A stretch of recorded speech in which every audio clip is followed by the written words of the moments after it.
Buenas tardes y bienvenidos una vez más a vuestro canal, a nuestro canal para trabajar herramientas. Un tema recurrente en nuestros canales de Bushcraft, aire libre, supervivencia, en los canales, por decirlo de alguna manera, del sector, un tema recurrente es el de la supervivencia.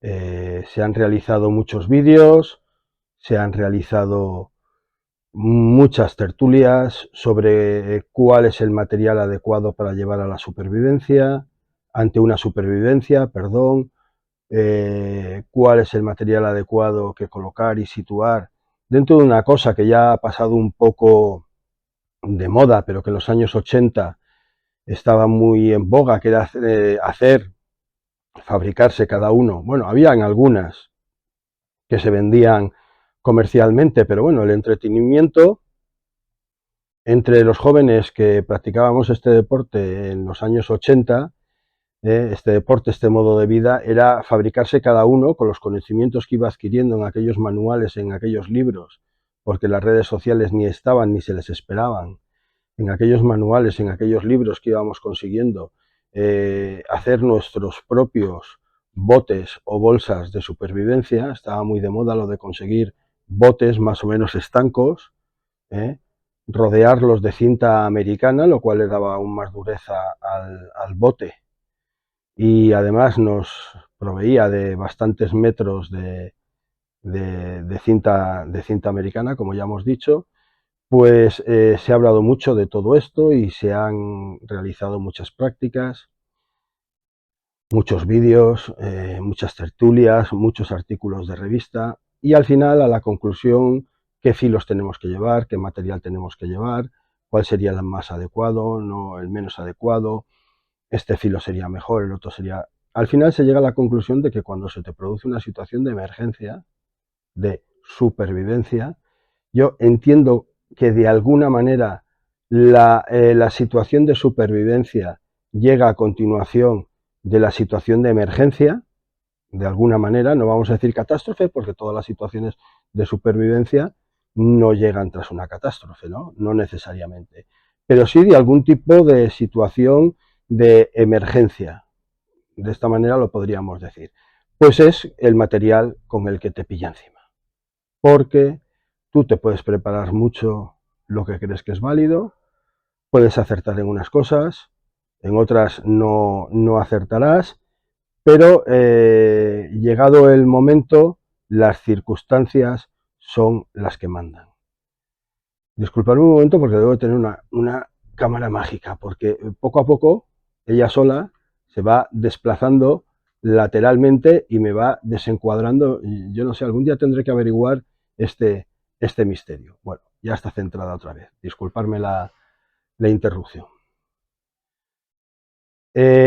Paralelamente a esto que os acabo de decir, pues ha habido varios parroquianos. Sabéis que a los suscriptores a mí me gusta llamarlos parroquianos cariñosamente, que me han dicho: bueno, José Luis, nos cuentas muchas anécdotas castrenses, militares, nos cuentas muchas anécdotas del mundo rural, de cómo vivía la gente en el monte, anécdotas de caza, nos cuentas muchas anécdotas en este tipo, pero bueno, también de vez en cuando has contado anécdotas personales y nos han hecho gracia y nos hemos reído bastante con ellas.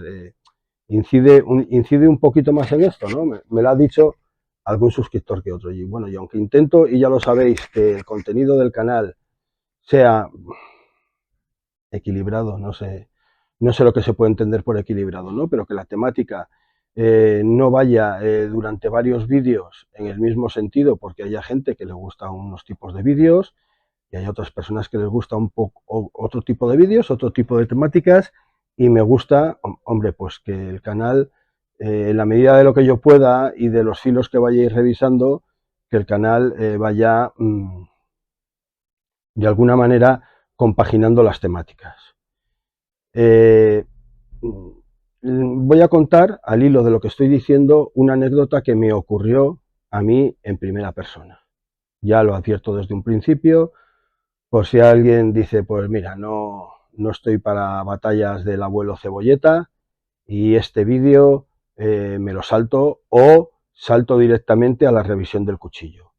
Pues ya de entrada os digo que voy a contar una anécdota personal y, como se solía decir en chascarrillo y en plan de broma, el que avisa no es traidor, el que avisa es avisador.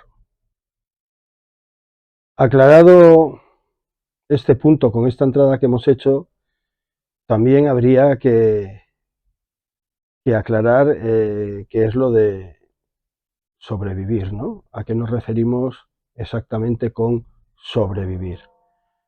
Pues, hombre, con esta historia que voy a contar hoy, voy a desmitificar un poco lo que en general puede significar sobrevivir. Fundamentalmente, las circunstancias, vivimos en un país occidental y las circunstancias que se nos pueden o que se nos suelen dar en este país, pues no siempre van a ser del carisma ni del cariz que vemos en las películas, pues en la selva, en sitios tropicales, en el desierto. O sea, vivimos en un país occidental. Pero se pueden dar situaciones de supervivencia en un país occidental, en la península ibérica, después de una situación de emergencia y tal. Pues sí. Y vamos a reflexionar un poco sobre la historia que os voy a contar hoy. Mirad, creo recordar que la historia vino arrastrando el año 1982-1983. Como dice la letra de la canción, jóvenes, éramos tan jóvenes, ¿no? Y teníamos un grupo dentro del ámbito del asociacionismo juvenil, teníamos un grupo mixtos de chicos y de chicas, o de chicas y de chicos, si queremos ser corteses, en el que salíamos a hacer nuestras actividades. Fue en 1983 cuando decidimos ir a una conocida población de Valencia, por encima de la conocida ciudad de Sagunto y Puerto de Sagunto. Por encima me refiero geográficamente, en el plano, ya casi en el límite con Castellón, a practicar la espeleología. Era un deporte que por aquellos años pues estaba en nuestra carpeta de actividades, además del senderismo, del montañismo, de la escalada. Practicábamos espeleología de aquella manera, como podíamos, con los cuartos que teníamos, con el material que nos podíamos comprar, muchas veces incluso, y esto puede sonar un poco raro, ¿no?, pero hasta con cascos de obra que nos adaptábamos. En fin, como practicaba la gente joven de los años 80 la espeleología de una manera un poco distendida y desenfadada, y vuelvo a reiterar, con los cuartos que teníamos por aquella época. Hoy en día sería impensable, pero para aquel entonces a los perlones, a las cuerdas de escalada, porque, por decirlo de alguna manera, para aquel que no esté habituado al mundillo me entienda, cuando le salían flores, o sea que en algún sitio la cuerda se deterioraba y se empezaba a abrir, y de ese efecto de deshilacharse el perlón, le llamábamos flores, se reparaban. Hoy en día, con las EPIs y con los elementos de seguridad, eso sería una auténtica barbaridad inadmisible, vamos. Pero como andábamos cortos de cuartos, pues había una especie de técnica que yo nunca llegué a dominar, siempre la dominaban personas muy habilidosas de ese mundillo y de ese grupo, que con un tipo de hilo concreto que había y tal, aquellas flores que salían en los perlones se reparaban. Esto os lo cuento para que os hagáis más o menos una idea de cómo eran las prácticas de aquel tipo de actividades. Bueno, pues era 1983 y habíamos salido, creo recordar, hace muchísimos años, pero creo recordar que había habido algún puente, ¿vale?, que lo habíamos aprovechado, o alguna situación en concreta de no haber clases el viernes o el lunes, que de alguna manera lo habíamos aprovechado, y el grupo nos habíamos lanzado en aquellos autobuses de línea, con nuestras mochilas, con nuestros macutos, nuestros pantalones cortos, nuestras botas. Alguien nos describió como la generación del macuto y la canción, y nos fuimos a hacer una actividad al monte. Todo salió perfecto. No os voy a hablar de ninguna emergencia, de ninguna situación de supervivencia dentro de una cueva porque nos quedáramos. No, no, no. Todo salió perfectamente. Y llega el día de regresar. De regresar a Valencia porque al día siguiente obviamente había clases. Teníamos meticulosamente preparado los autobuses. Desde donde habíamos estado practicando la actividad teníamos que bajar a una población. De esa población íbamos a coger el autobús de línea que nos iba a bajar a la ciudad de Sagunto, y en Sagunto ya íbamos a coger el ferrocarril hasta Valencia. Eran épocas 1983 en las que los teléfonos móviles los habría, no lo sé, los Motorolas aquellos grandes, no lo sé, pero desde luego nosotros ni estaban a nuestro alcance, ni los habíamos visto, ni los habíamos conocido. Entonces, al decir los Motorolas grandes me refiero a los de maletín, aquellos voluminosos de maletín que solían llevar los dignatarios y los grandes empresarios y instalaban en los coches. No creo que ni hubieran los Motorolas, aquellos zapatófonos que llamábamos posteriormente en el año 83.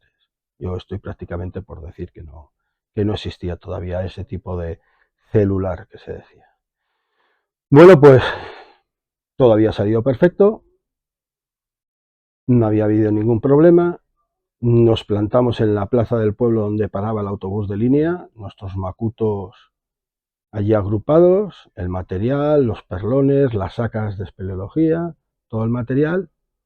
Llega la hora, no aparece el autobús y de repente aparece una persona, un pueblo pequeño, pero bueno, ya sabéis que los autobuses de línea van recorriendo diferentes pueblos y cogiendo a los pasajeros, o sea, nada nuevo bajo el sol, ¿vale?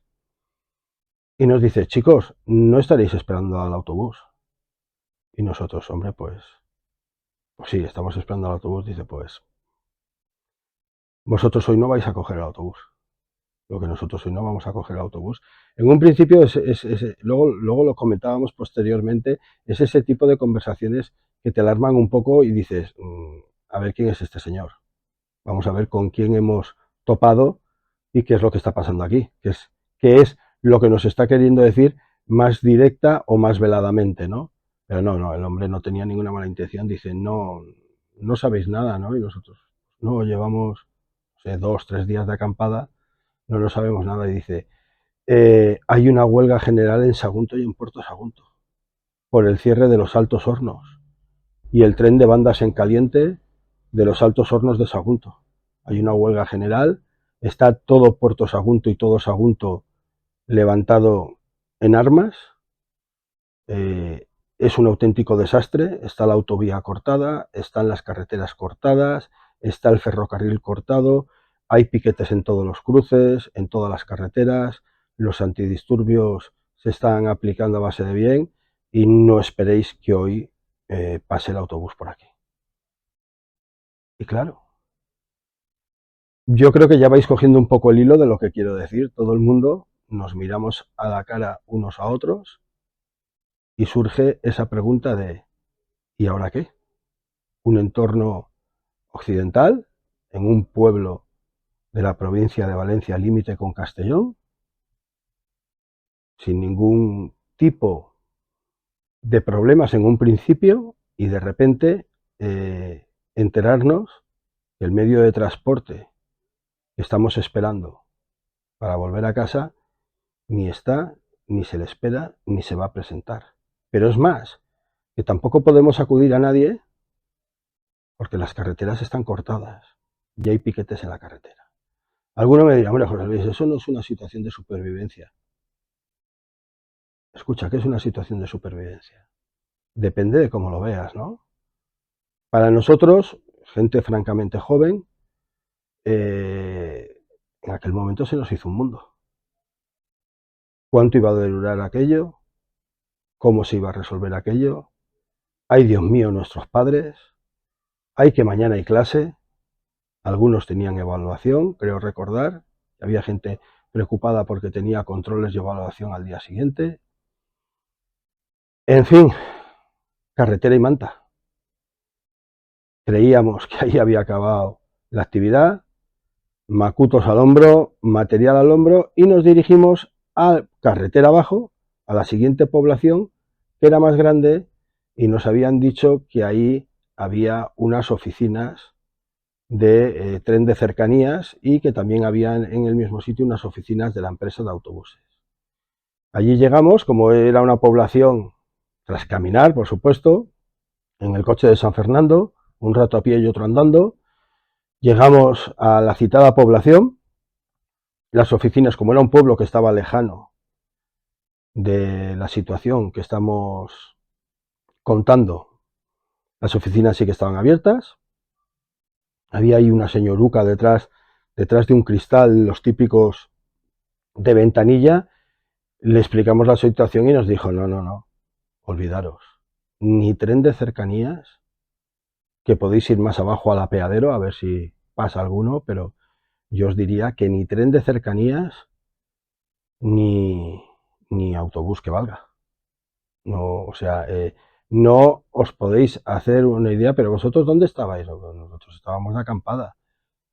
Dice, bueno, es que, claro, ha sido una situación, pues eso, una situación de emergencia, una situación que surgió del día a la noche. Dice, y es que no os podéis figurar las noticias que llegan de Puerto de Sagunto y de Sagunto. Claro, en una situación de aquellas de huelga general porque les cerraban el tren de bandas en calientes y estaban defendiendo su comida, estaban defendiendo sus sueldos, los sueldos de sus familias, todo el mundo se enroca y se pone en una posición, pues, de defender lo que es de ellos.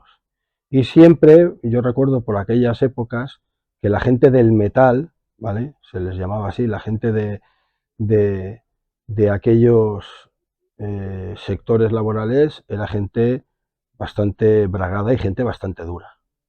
Y parece ser que la que había, bueno, ahora os contaré, que la que había en Sagunto y en Puerto Sagunto liada era, pero muy importante. En fin, pues siguiendo las indicaciones de la señora, nos decidimos a salir del pueblo, seguir caminando y llegar a aquel apeadero de ferrocarril, de vía estrecha o de cercanías. A la salida del pueblo, en una placita, maravilla, cabina de teléfonos, a rascarnos todos el bolsillo para sacar dinero y en vez de llamar a la casa de cada uno de nosotros, porque incluso algunos temíamos el enfado de nuestros padres, fijaros, ante esas circunstancias, ¿qué narices se van a enfadar los padres, no? Al revés, se hubieran preocupado y tal, pero en la mente juvenil, ¿no? Viene, ya verás, la que nos va a caer encima, por esta historia, llamamos al, al jefe regional de la asociación juvenil, de la organización juvenil a la que pertenecíamos, a su casa. Y le dijimos, Javier, mira lo que está pasando. Y dice, sí, sí, sí, sí, sí. Ya nada más levantarme, lo primero, claro, los jefes, los coordinadores de la organización juvenil tenían claro en todo momento las actividades que se estaban produciendo y dónde tenían a la gente. Y nos lo dijo, nada más levantarme y escuchar las noticias he dicho, madre mía, la que tengo liada. La que tengo liada. En fin, en el apeadero no pasaba nadie. Bromas, cachondeo, risas, risas flojas, ratos de tertulia, recordar campamentos, recordar acampadas, recordar anécdotas. Y no faltó el majadero dicho cariñosamente, dicho muy cariñosamente, que pegaba la oreja a la vía del tren para, como los indios Sioux, vaticinarnos si se acercaba algún tren o no se vaticinaba algún tren. Al poco vimos aparecer, o al tiempo vimos aparecer el Land Rover de la Benemérita. Y claro, se nos abrió las puertas del cielo, la Guardia Civil.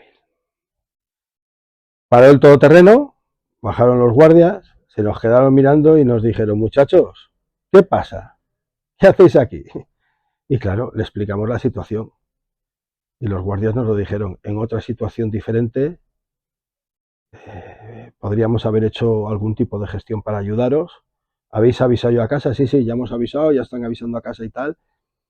Dice, sois 10, material. Dice, mira, es que están las carreteras cortadas. Es que estamos teniendo que venir por los sitios que menos os sospecháis, y además estamos de servicio, con una ruta de servicio muy concreta, unas cosas muy concretas que tenemos que hacer, y de verdad que no os podemos echar un cable. Tenéis que, pero os vamos a decir lo que tenéis que hacer, y nos vais a obedecer. Los guardias civiles fueron muy tajantes. Os vamos a decir lo que tenéis que hacer y además nos vais a obedecer. Dice, vais a enganchar los macutos, vais a enganchar el material, ya sabemos que es una porrada de kilómetros, pero dice, pero os tenéis que bajar a Sagunto. Indefectiblemente tenéis que ir a Sagunto. Si hay alguna posibilidad que de alguna manera se os ayude, en este apeadero, aquí perdidos de la nada, sin teléfono ni nada, no se va a solucionar absolutamente nada.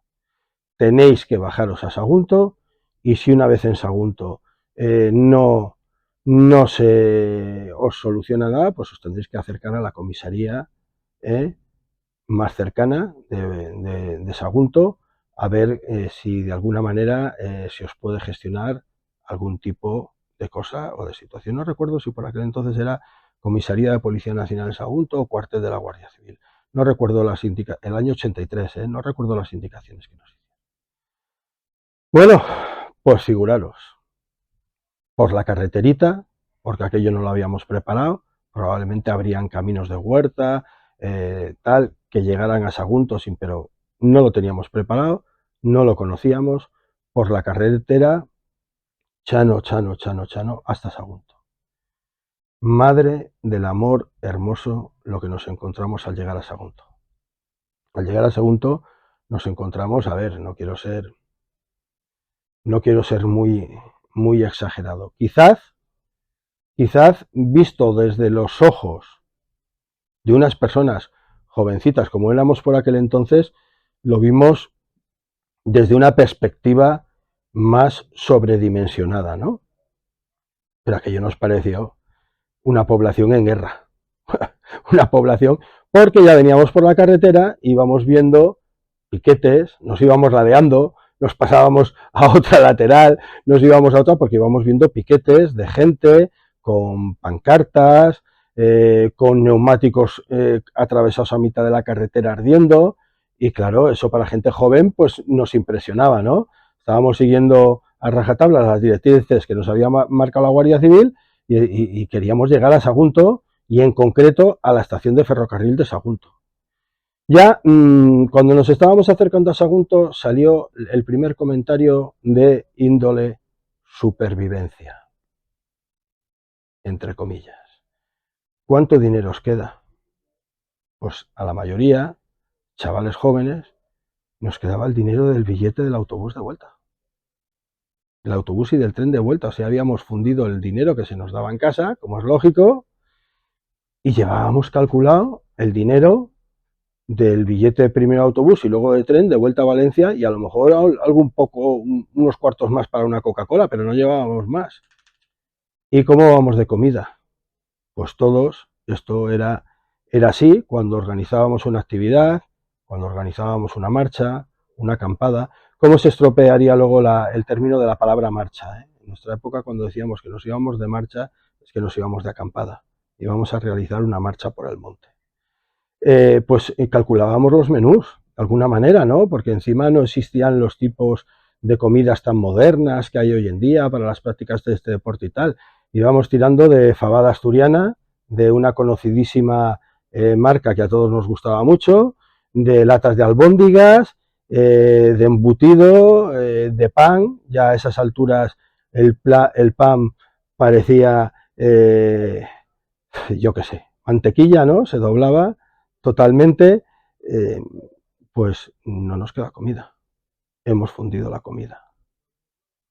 A alguien le podía quedar un trozo de chocolate, a uno le podía quedar una pieza de fruta, al otro aquel le podía quedar una lata de atún, y ahí nos presentamos en la ciudad de Sagunto con muy poco dinero, el dinero que nos quedaba para el autobús, con prácticamente cero comida, pero lo que es más importante, porque tomamos la decisión. Ya veremos cómo salimos de aquí, pero por lo menos el dinero del autobús de línea vamos a gastarlo en comida. vamos a gastarlo en algo para comer, pero había la situación más importante. Todo Sagunto estaba cerrado a cal y canto. Vamos a ver, en una situación de una huelga general, de esta situación, de esta manera, de esta magnitud, ahí no había un guapo que abriera una tienda, ni un bar. O sea, Sagunto estaba cerrado a cal y canto. Y aquello de las máquinas de vending, olvidaros que aquello llegaría muchísimo más tarde, lo de las máquinas de vending. O sea, de aquello olvidaros totalmente, porque no existía.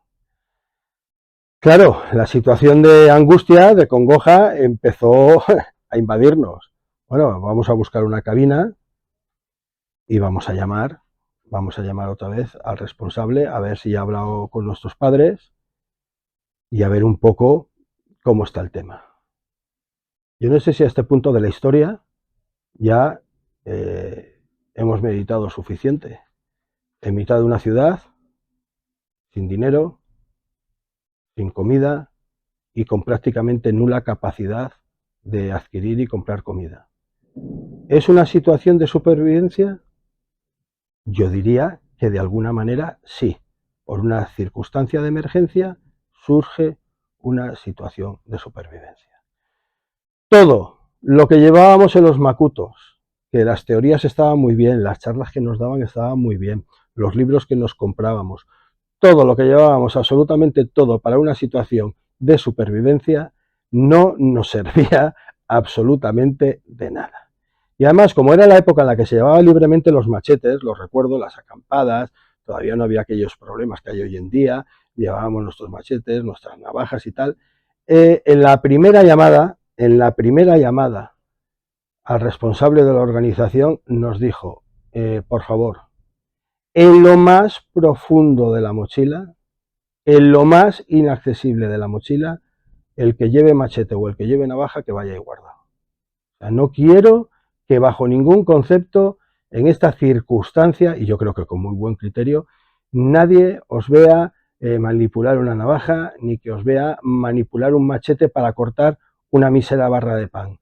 Ni se os ocurra, ni se os ocurra. Las navajas y los cuchillos guardados en lo más profundo del macuto. Fijaros la situación que os estoy describiendo y lo fácilmente que se nos generó. Total, que le llamamos por teléfono y le dijimos, mira Javier, ya estamos en Sagunto, pero es que esto no pinta nada bien. Venimos y él ya había hecho sus gestiones. Dice, no, si yo ya he hablado con Gobierno Civil, yo ya he llamado por teléfono a policía, a Guardia Civil, ya estoy haciendo gestiones y la situación está francamente mal. Dice, porque no es que podáis coger un transporte y bajar, es que nosotros tampoco podemos subir a por vosotros. Dice, yo ya tengo avisados a vuestros padres, ya hay un dispositivo de 5 o 6 coches de padres que subiríamos a recogeros a Sagunto, la distancia de Valencia a Sagunto es dice, pero es que no podemos pasar los piquetes de las carreteras. Es totalmente imposible llegar a Sagunto a riesgo, vamos, de que nos vuelquen los coches, de que nos los apedreen o de que nos quedemos simplemente atascados en una de las muchas retenciones que hay en el camino. Dice, o sea que vamos a ver, dirigiros a la estación de ferrocarril de Sagunto, que es grande, que es importante, meteros ahí en la estación de tren y aguantar, y quedamos que cada X tiempo, con las monedas que nos quedaban y tal, iríamos a la cabina y llamaríamos por teléfono, entendíamos que en los lavabos de la estación de ferrocarril de Sagunto pues tendríamos agua, dice, y el hambre, pues el hambre se sabe aguantar, ¿no? Muchachos, pues cuando se os acabe lo que os queda, pues vais a tener que aguantar y ya veremos, pues en el primer momento que se pueda, que nos digan, porque ya hemos hecho gestiones, pues subiremos a por vosotros. En fin, nos encaminamos a la estación de ferrocarril de una ciudad como es Sagunto, una estación de ferrocarril más o menos céntrica y una estación de ferrocarril, y más por aquel entonces, importante. Mirar, fue atravesar el edificio de la estación y salir a los andenes, y el espectáculo que se abrió ante nuestros ojos era de película. iba circulando una o un par, no recuerdo bien, una o un par máquinas de tren, máquinas, si los vagones, máquinas de tren por la vía, ¿eh? Con los antidisturbios, con el material antidisturbios, lanzapelotas, lanzalatas, botes de humo, lo que se utilizaba por aquella época, subidos en las máquinas de tren, eran de estas máquinas de tren que llevaban, no me acuerdo cómo se llamaban aquellas, pero aquellas tan características que se podía circular por los laterales de la máquina, que llevaban como unas barandillas, pues allí iban subidos los equipos antidisturbios y había gente cortando las vías, pegándole fuego a neumáticos en las vías, pegándole fuego a todo lo que podían en las vías, y claro, y la policía disparando botes de humo y pelotas de goma.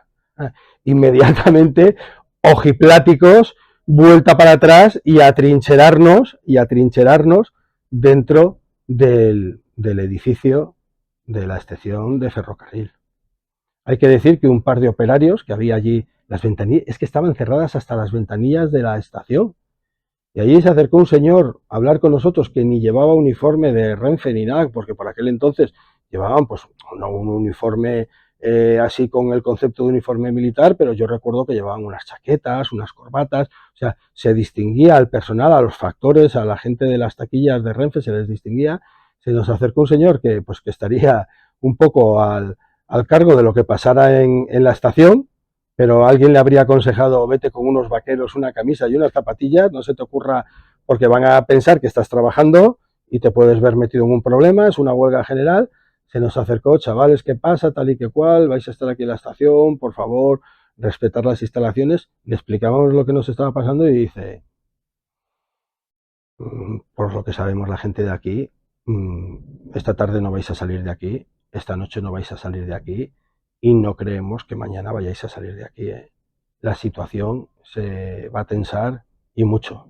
Esto no va a ser una cosa que se solucione en poco tiempo, ¿no? Estoy contándoos estas historias, yo no creo que lo estéis oyendo vosotros, pero de fondo estoy oyendo, va a caer una tormenta muy importante en Valencia porque estoy oyendo relampaguear y estoy contando la historia y oyendo los truenos de fondo me está haciendo una coreografía, por decirlo de alguna manera. Bueno, pues allí que nos plantamos y cuando se hace el tiempo en la estación, metiditos, al final desaparecieron las máquinas de tren con los antidisturbios, siguieron los piquetes en las vías y ya cuando había pasado el tiempo en el que teníamos que llamar otra vez al responsable de la organización, le llamamos y le dijimos, oye, que aquí nos están diciendo, y dice, sí, dice, vamos a ver, coger macutos, coger mochilas, fijaros lo que os estoy contando, agarrar la carretera y hemos tomado la determinación, porque si no os vais a quedar ahí, sin dinero, sin comida, sin nada,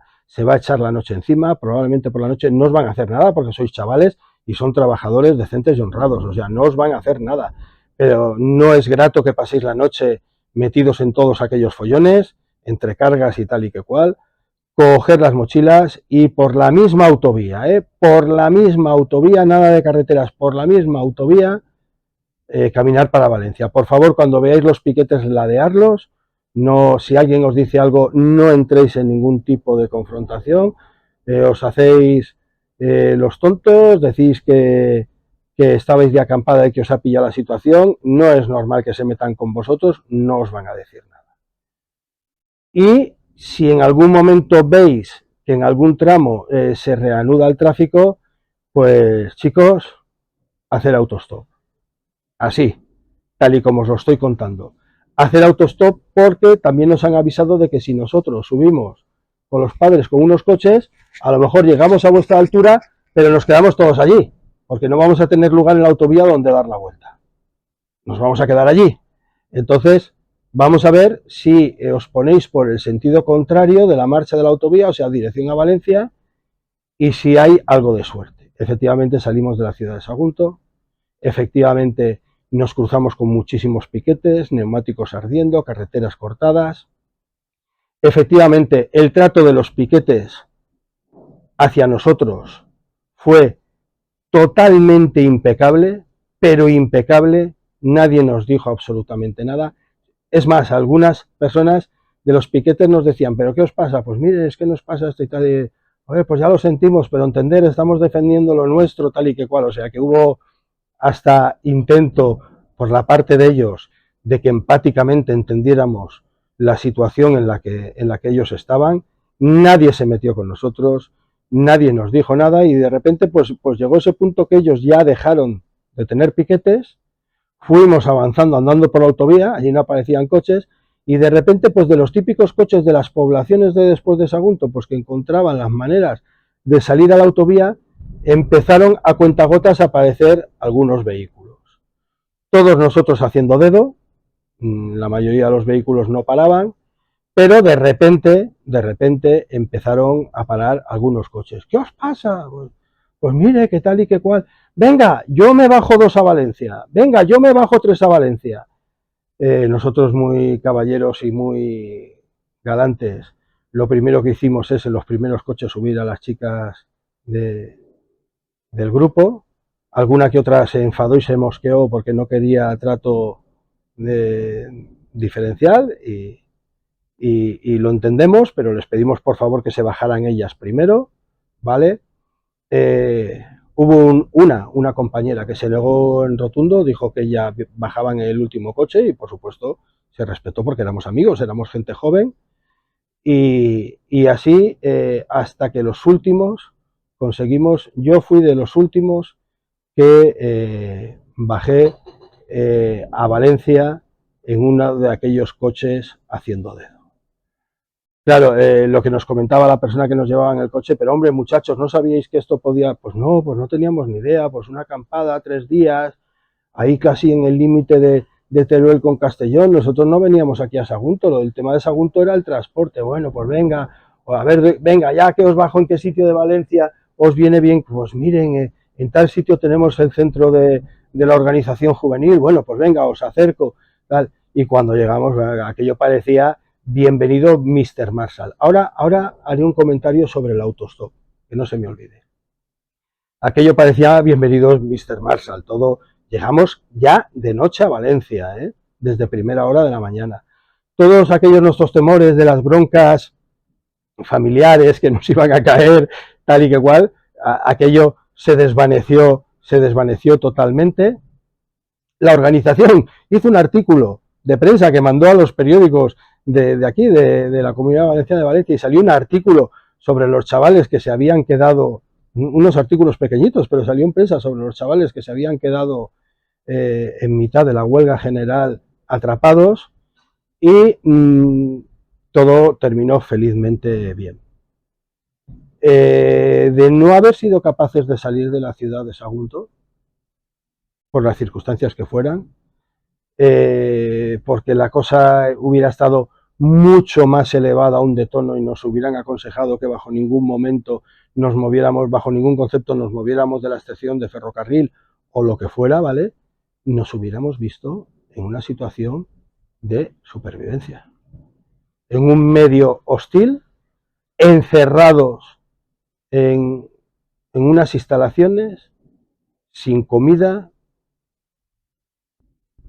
y sin posibilidades de salir. ¿Eso no hubiera sido una situación de emergencia y de supervivencia en el momento que ya la comida nos hubiera faltado? Porque creo recordar lo que os he dicho, que había una pieza de fruta, que había un trozo de chocolate y una lata de atún para 10 o 12 que éramos, ¿no?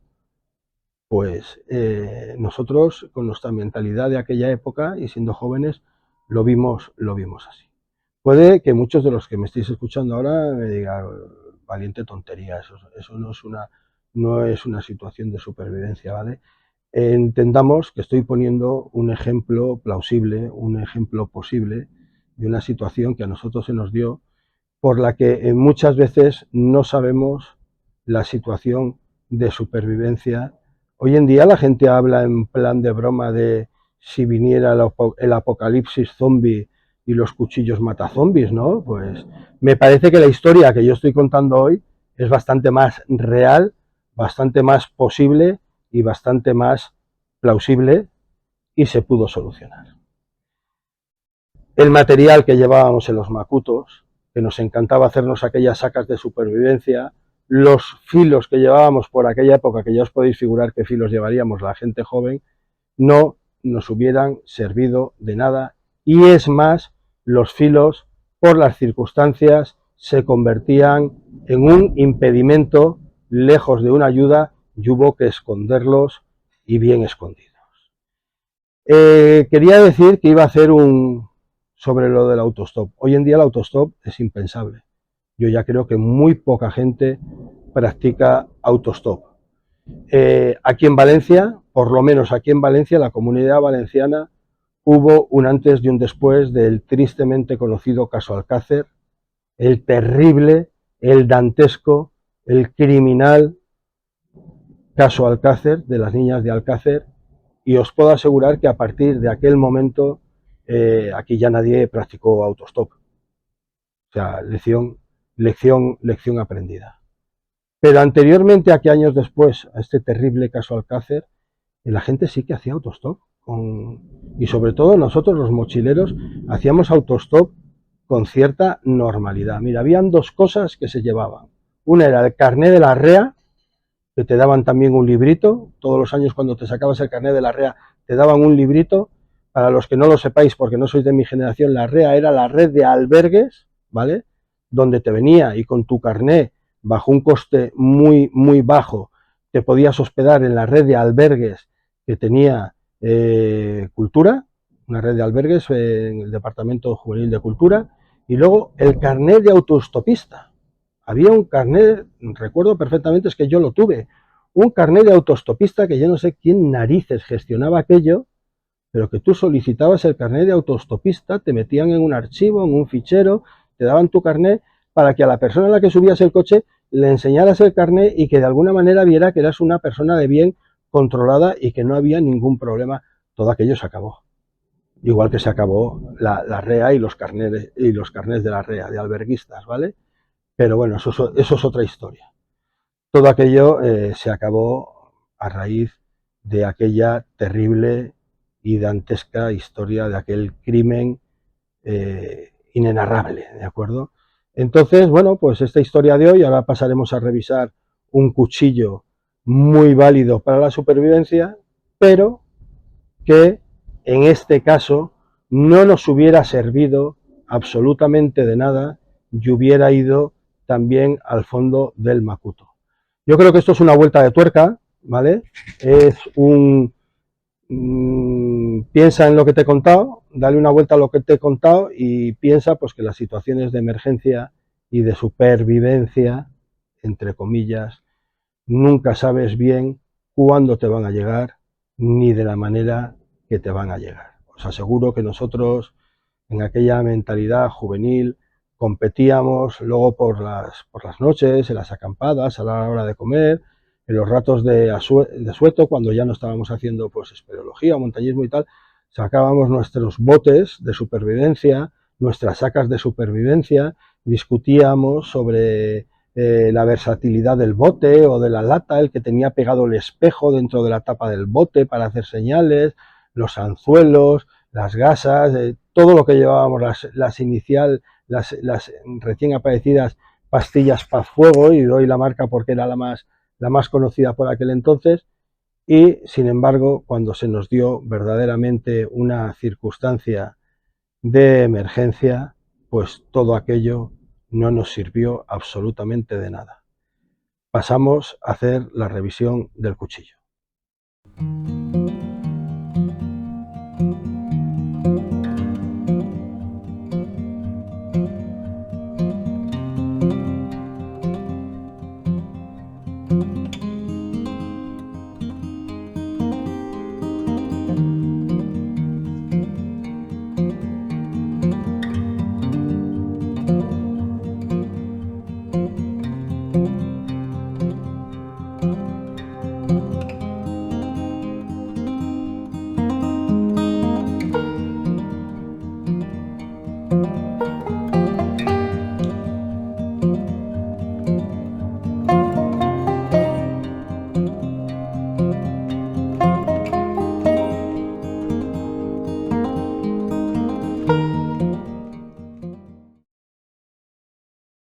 Bueno, pues una vez contada la historia que ha dado inicio a este vídeo, Hoy tenemos un cuchillo por partida doble.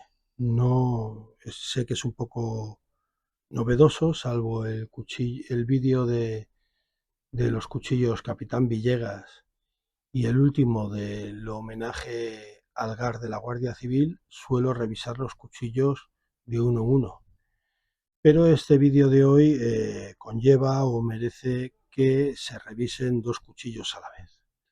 Los dos vemos que son de la casa Joker. La única pista que nos puede dar es que una caja es más antigua, la otra un poco más moderna, que una caja es más pequeña que la otra, como es obvio, y lo que no os va a decir mucho es que uno es la referencia CN17 y el otro es la referencia CM de Madrid 120. ¿De qué cuchillos estamos hablando? Pues bueno, voy a abriros la primera caja. Vamos a ver si soy capaz. Y aquí aparece uno de ellos. No voy a hacer de momento más comentario. Y voy a abrir la otra caja. Y aquí aparece otro de ellos. Muchos, ya solo con esta primera toma, estoy seguro que ya sabéis de qué va el tema, de qué va la historia. Pero bueno, vamos a apartar sus cajas que van pues con la típica etiqueta, con los típicos sobres de Sika, ¿vale? Vamos a poner aquí los dos cuchillos y vamos a empezar a hablar de ellos. Voy a intentar, si no se me descuadra, meter un poco más el objetivo para que lo veamos un poquito mejor, ¿vale? Yo creo que aquí es suficiente, ¿vale?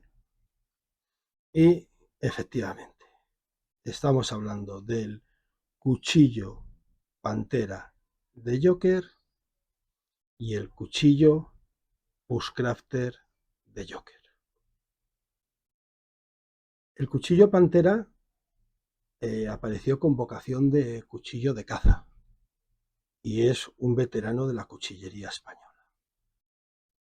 Ahora lo veremos, es un cuchillo muy resuelto, es un cuchillo comprimido, mirad, una cuarta, es un cuchillo comprimido, pero es un auténtico todoterreno.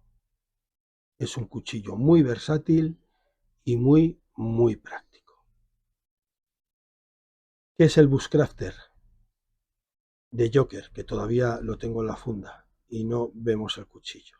Pues el Bushcrafter fue la idea que José Sabater, Pedro de Vida, Naturaleza y Salvaje y Rubén, al que no tengo el gusto de conocer, le dieron una vuelta totalmente al Pantera. ¿Qué quiere decir? Que el Bushcrafter es la revisión de el cuchillo Pantera. Como se diría en literatura, el Bushcrafter es una edición corregida y aumentada. Es la evolución del cuchillo Pantera de manos de las tres personas que acabo de mencionar. Vamos a sacar a los cuchillos de sus fundas. Las fundas las vamos a dejar para después, ¿vale? Y vamos a poner los cuchillos, pero los vamos a poner, qué torpe eres, José Luis, del otro lado para que se vean los logos. Y yo creo que efectivamente procede, en la medida de lo posible, que acerquemos aún más el objetivo de la cámara. Lo cual vamos a conseguir, pues, fundamentalmente bajando el trípode. Joker, Pantera. Joker, Bushcrafter. Diferencias. La primera y obvia, el tamaño. porque no, aunque parezca que sí, que espeso estoy hoy, que sí que es el mismo tamaño, ya solo con el rompecocos nos damos cuenta de que el Bushcrafter es un poco más grande que el Pantera. Luego cuando lo midamos veremos a ver si es por tamaño de filo, que yo creo que va a ser que no, que más que nada es por el rompecocos, rompecráneos, rompenueces. Vemos que el Pantera lleva unas cachas de madera y que el Bushcrafter lleva las cachas de micarta. El Pantera lleva dos pasadores y un tercer pasador, dos pasadores ciegos y un tercer pasador taladrado, hueco para pasar el cordino o el cordón fiador, y el Bushcrafter lleva tres pasadores ciegos y lo que lleva es en el rompecocos el agujero para tal efecto.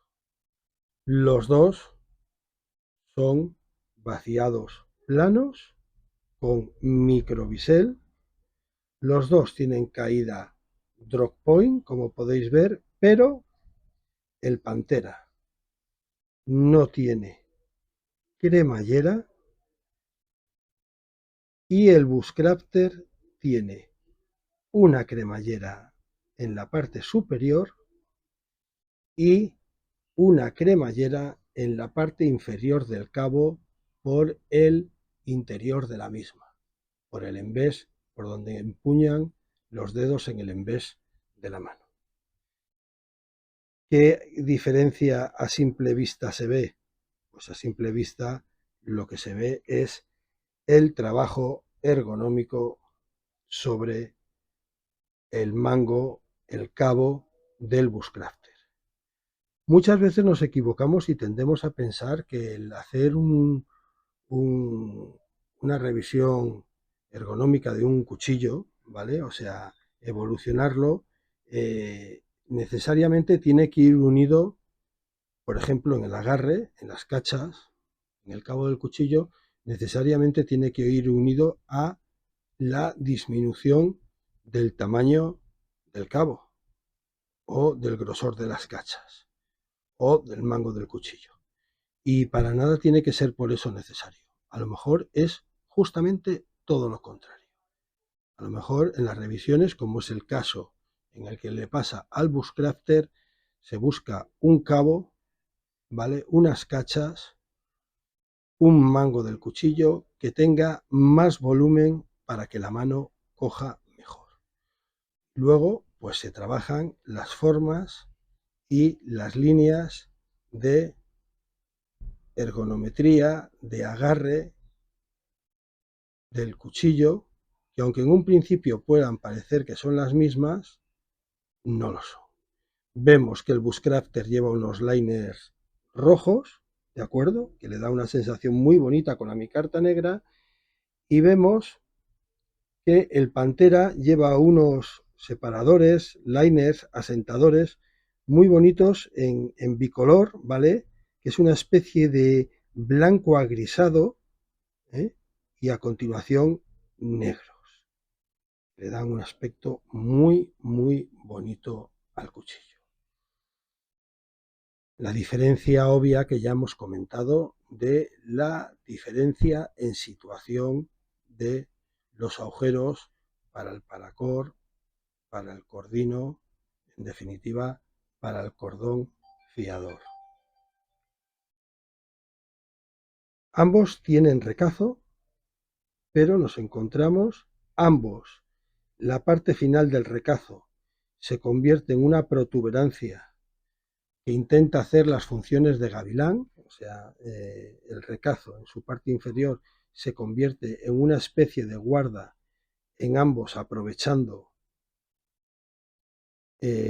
la geometría del dedo adelantado de la cacha, del agarre del cuchillo, ¿vale? Pero lo que sí que nos damos cuenta, porque es patente, y es evidente es que en el Bushcrafter el recazo es más grande que en el Pantera y el trabajo que hace el recazo de convertirse en guarda, en un único gavilán, es más grande, más resaltado, por decirlo de alguna manera, que en el Pantera.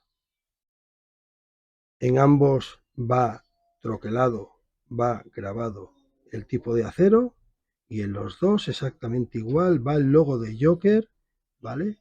Con los modelos serigrafiados o grabados. Hemos dicho y repetimos que vaciado plano con microbisel y caída drop point. Pues estas diferencias hacen que en su momento, cuando repito los nombres, José Sabater, Pedro y Rubén le dan una vuelta a este cuchillo, repasan este cuchillo y lo evolucionan a este cuchillo se convierta en un cuchillo galardonado, un cuchillo que consigue reconocimientos internacionales y que sale publicado en una conocida revista del sector de la supervivencia, del bushcraft, de la naturaleza, como uno de los mejores, no recuerdo si como el mejor o uno de los mejores cuchillos del año. Entonces muchos podéis decir a simple vista, hombre, José Luis, ¿es el mismo cuchillo? No, graso error. Sería totalmente injusto decir que son el mismo cuchillo. ¿Y eso sabéis dónde lo vemos? Lo vemos aquí, en el agarre del cuchillo. El Bushcrafter, una vez que lo agarras, siempre nos gusta hacer esta prueba, una vez que lo empuñas, lo primero que notas es unas cachas súper amables, súper cómodas. No detectas un trabajo de geometría, de ergonometría, que a simple vista no se ve. O sea, coges el cuchillo, el dedo automáticamente te va a la cremallera, coges el cuchillo y dices, ostras, qué cómodo, ¿no? Pero cómodo, cómodo. Pero no es que solo al cogerlo notes que el cuchillo es cómodo. Es que si llevas un rato trabajando con él, lo certificas. Me hace gracia por aquella frase que se decía, se la han puesto en boca de mucha gente que decía, lo malo de esta vida es no es ser un ignorante, lo malo es abrir la boca y confirmarlo, ¿no? Pues lo que le pasa al cabo de este cuchillo es que no es que parezca que sea mejor, ¿no? Puede dar la sensación, puede no darla, es que cuando lo empuñas se confirma. Dices, madre mía, no sé explicar por qué, sí, por mayor grosor de las cachas, si por el trabajado que tienen, porque le cambian un poco las líneas del dedo adelantado, como yo digo, y del resto del cabo, pero agarras el cuchillo y notas una sensación que es también muy agradable. Ojo, que partimos de que el Pantera es un cuchillazo, ¿vale? Y uno de los mitos de la cuchillería española. Pero agarras el Pantera, se te hace muy cómodo trabajar, no tiene cremallera, eso vamos a dejarlo a gusto del consumidor, porque hay gente que le encanta, que es fiel partidaria de las cremalleras, y gente que odia totalmente las cremalleras. Se nota también que es un cuchillo muy cómodo, que se puede trabajar muy bien con él, que tiene muy buen agarre, que es un cuchillo cortador como el solo, pero no se puede explicar, hay que empuñarlo, la sensación que tienes en cuanto coges el Bushcrafter es de, uff, esto es otra cosa. ¿Vale? Pues por lo demás, son dos cuchillos en buen acero, dos cuchillos en vaciado plano, drop point, como hemos dicho, las diferencias no se notan tanto como lo que gana este modelo, el Bushcrafter, por primero tener rompecoco, para mí muy, muy, muy fundamental, rompecoco, rompecráneos. Nos podríamos estar un buen rato enumerando las actividades o las funciones que se puede hacer con un rompecráneos o un rompecocos o un rompenueces, pero no es el objeto de este vídeo, ¿vale? Porque tiene dos cremalleras, como ya hemos dicho y volvemos a resaltar, que ayuda mucho en su agarre, porque las cachas de mi carta le hacen, por decirlo de alguna manera, más resistente a las inclemencias climatológicas, a las inclemencias del tiempo, y le hace, en definitiva, un cuchillo muy, muy bueno de trabajar. Otro detalle que, aunque sea pequeño, tiene el Bushcrafter es que en forma piramidal se le hace una pequeña muesca española, algo muy, muy práctico a la hora de afilar, cosa que el Pantera no la tiene. En fin, en la galería fotográfica veremos con más detenimiento los dos cuchillos. Son dos señores cuchillos y ahora veremos las especificaciones. Pero antes vamos a pasar a ver la funda. Mirad, las dos fundas son en pistolera, cosa que para este tipo de cuchillo yo creo que es muy acertado. Esta en concreto es la del Pantera, ¿vale? Su agujero drenante o drenador para que drene el agua. Siempre últimamente me pasa mucho que veo que los agujeros están hechos pero no están del todo expeditos y me da la manía de agarrar la Dremel, ¿vale? Y trabajarlo un poquito para terminar de dejar el agujero limpio. Lleva, como a mí me gusta, nada de corchetes. Estamos hablando de la del Pantera. Unos remaches que aseguran la no pérdida del cuchillo. Y un detalle que a mí me gusta mucho es este pasador, este remache cilíndrico, hueco, por varios motivos que os voy a explicar. Yo tengo un truco que es una tontería, que es el truco del almendruco, pero que es una tontería, y es que aparte del cordón fiador, ¿vale? Yo paso un fino cordino, muy fino. Os podría enseñar, no tengo aquí, vaya, hace un rato tenía un cordino muy fino que se vende, que más que cordino es una línea de pesca para peces de determinado volumen, ¿vale? Y yo muchas veces cuando me voy a meter por sotobosques, por brañas, por malezas, por sitios que entiendo que podría perder el cuchillo, hay un truco que a mí me encanta y es con un bucle generoso, cerrar el bucle por dentro del agujero del cordón fijador, pasarlo, ¿de acuerdo? Pasarlo, los dos, ¿vale? Entraría así, pasarían los dos por el remache hueco e iría el bucle al cinturón. ¿Sí? Como veis, nos desabrocharíamos el cinturón, ¿vale? Pasaríamos primero el bucle, a continuación pasaríamos el taliz de la funda en pistolera y por supuesto eso sería en el momento que fuéramos a tardar mucho tiempo en trabajar con el cuchillo.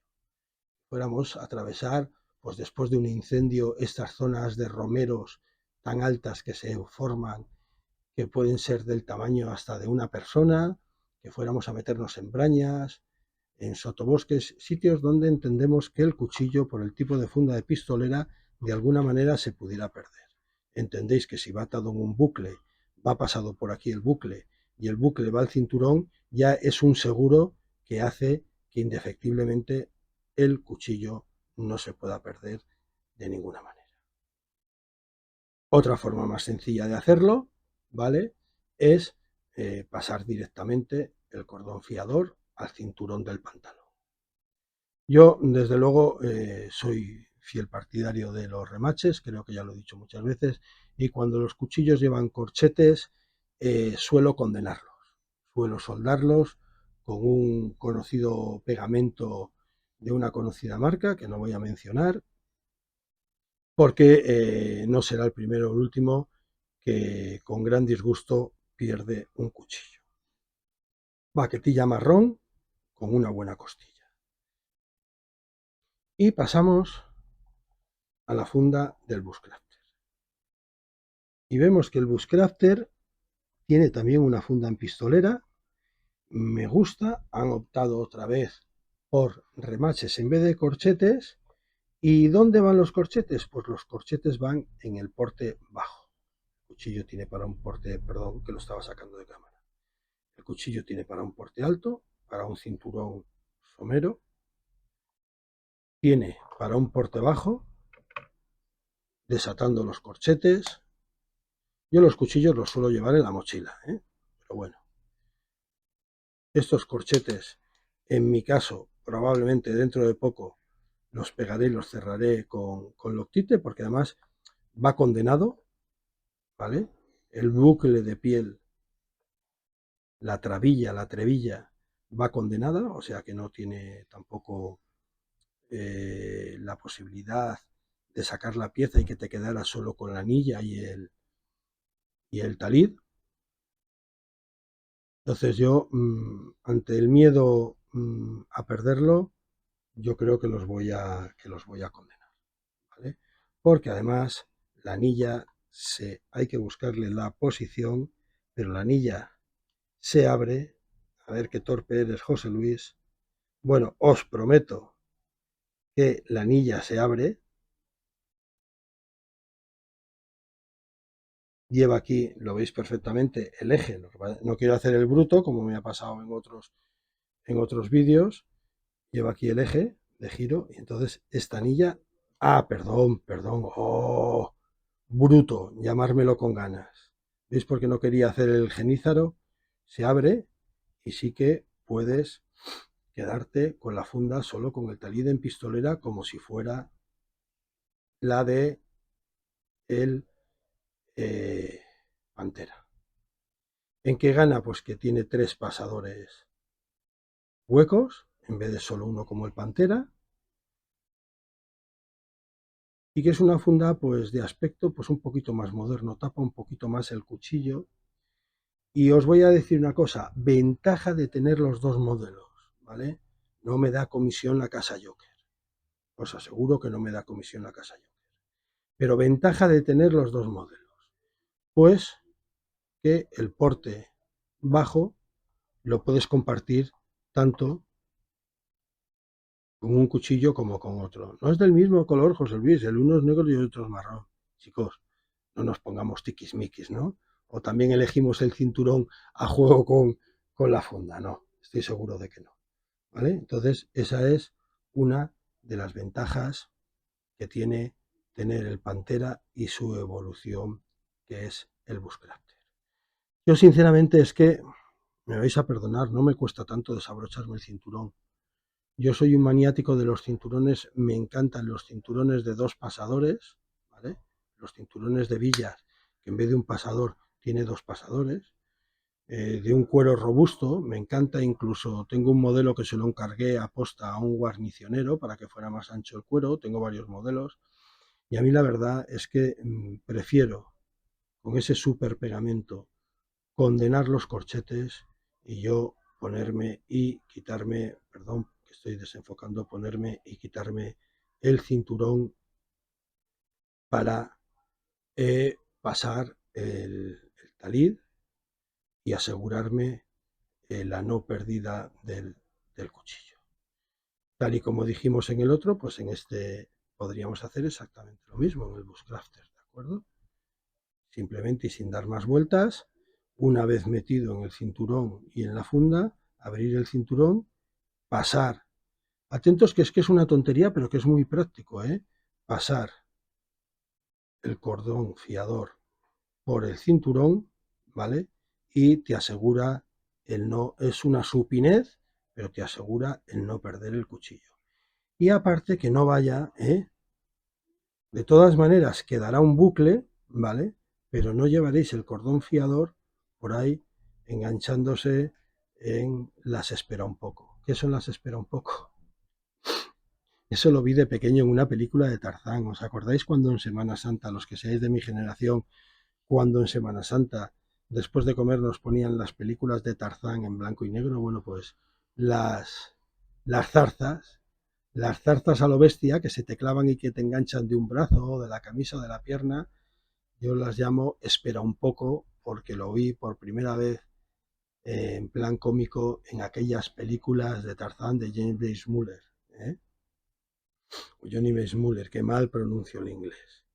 Bueno, y a continuación vamos a pasar a ver las especificaciones.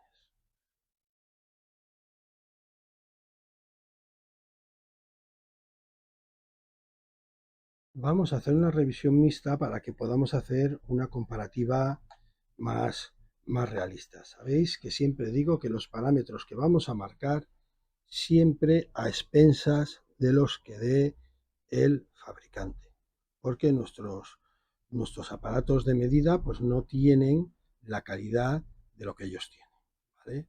Entonces, por ejemplo, vemos que sin la funda el Joker Pantera pesa 147 gramos y sin la funda el Joker Bushcrafter pesa 167 gramos. Vamos a ver lo que pesa con la funda el Joker Pantera. El Joker Pantera con la funda pesa 186 gramos. Ya veis que es un cuchillo muy liviano, espero no estarme equivocando. Ahora da 183 y es porque hemos descalibrado la balanza seguramente. 184, bueno, pues vamos a dejarlo ahí entre 184 y 186 gramos y vamos a ver lo que pesa con la funda. Hemos pesado el Pantera con la funda y vamos a ver lo que pesa con la funda el Joker Bushcrafter sin pesarlo, porque esto a fin de cuentas es un añadido, sin pensarlo con el talí de por debajo. 217 gramos con la funda.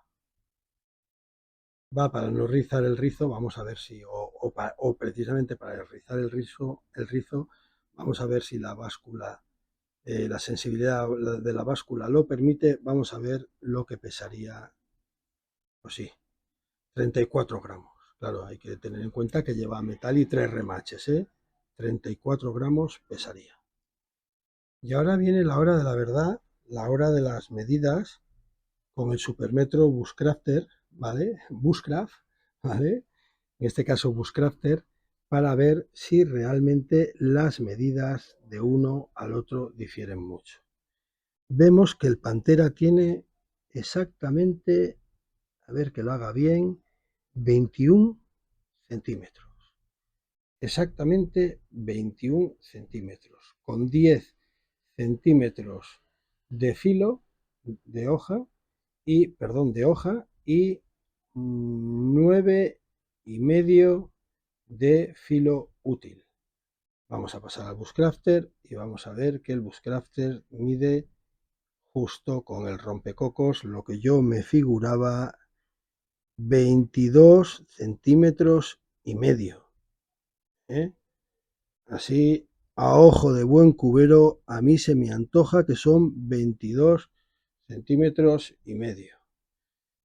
Tiene una longitud de hoja de prácticamente 11 centímetros y un filo útil de 10 centímetros. Vemos que son diferencias pequeñas, pero que las hay. Una cosa os voy a comentar. Yo cuando hago este tipo de mediciones, de pesadas, de calibrado, procuro no fijarme como no, a lo mejor en su momento me he fijado, pero como tengo memoria de pez, no, no me acuerdo. Procuro no fijarme en el momento antes de hacer el vídeo, procuro no fijarme en las especificaciones. ¿Por qué? Porque no quiero dejarme llevar por las especificaciones del fabricante y tirar un poco para arriba, tirar un poco para abajo, mover. Yo hago mis propias mediciones. ¿Vale? Entonces, siempre vuelvo a repetir, os digo que con o respetando las mediciones que dé el fabricante. Y ahora vamos a ver las medidas del ancho de hoja que nos arroja el calibre o pie de rey. Pues mirar, en el Pantera me dice que no llega a 4 milímetros, ojo, mi calibre o pie de rey, que es de importación, que es asiático, seguro que tiene leves márgenes de medición, ¿vale? Está muy cerca de los 4 milímetros de ancho de hoja, pero no llega. Y el Bushcrafter llega a los 4 milímetros de ancho de grosor de hoja, ¿vale? De ancho de hoja, de grosor de hoja. Probablemente a lo mejor no sea un problema de que tengan diferente medida de grosor, sino de a lo mejor de esta unidad que por lo que sea se ha trabajado más que la otra. Vamos a ver el ancho de pala, aunque no me gusta nada, siempre os lo digo, medir de esta manera porque no me gusta nada meter el calibre en el filo del cuchillo, pero me da, no llega, si lo estoy haciendo correctamente, no llega a 2 centímetros y medio. El Pantera y el Bushcrafter sobrepasa, sorpresa, sobrepasa los 2 centímetros y medio, me da 2,6 de ancho de pala al Bushcrafter. Voy a regresar al Pantera, no vaya a ser que fuera una equivocación mía, no llega a 2,5, 2,4. ¿De acuerdo? Pues ya hemos encontrado otra diferencia. Casi se me pasa y habría habido para matarme. Diferencia principal entre el Pantera y entre el Bushcrafter. Pues la diferencia son los aceros. El Joker Pantera es un MOVA 14116 y como veis el Bushcrafter es un acero Böhler. Me gusta que ambos dos llevan el sello de fabricación en Albacete. Y ya que hemos hecho la toma de los aceros y de las serigrafías, aunque distorsiona un poco, me da la sensación de que pixelea un poco, he metido bastante el zoom para que veáis un poquito con más detalle la diferencia del trabajo. Aquí vais a ver la diferencia claramente, la forma, la diferencia del trabajo de las cachas, la diferencia de los liners separadores o asentadores, como a mí me gusta decir, y que uno lleva cremallera y el otro no lleva cremallera.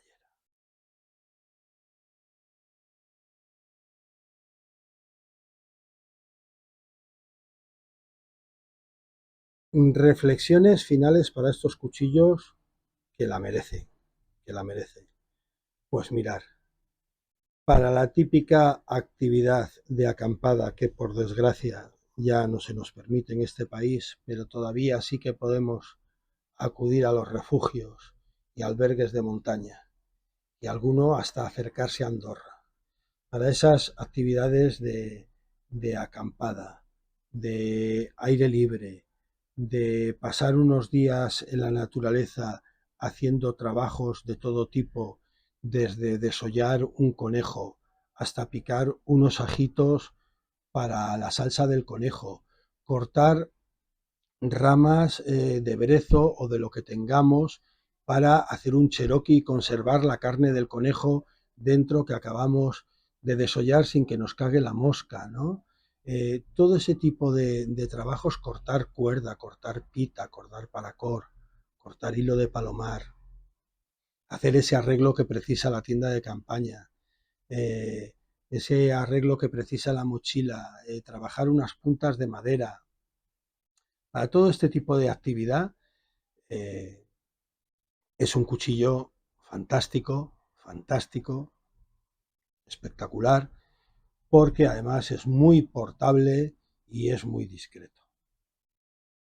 Y si ya nos ponemos en el caso del Bushcrafter, no lo digo yo, lo han dicho los entendidos, le han catalogado, lo han calificado, ha salido en publicaciones, ha tenido premios como el cuchillo del año de Bushcraft, no recuerdo qué año.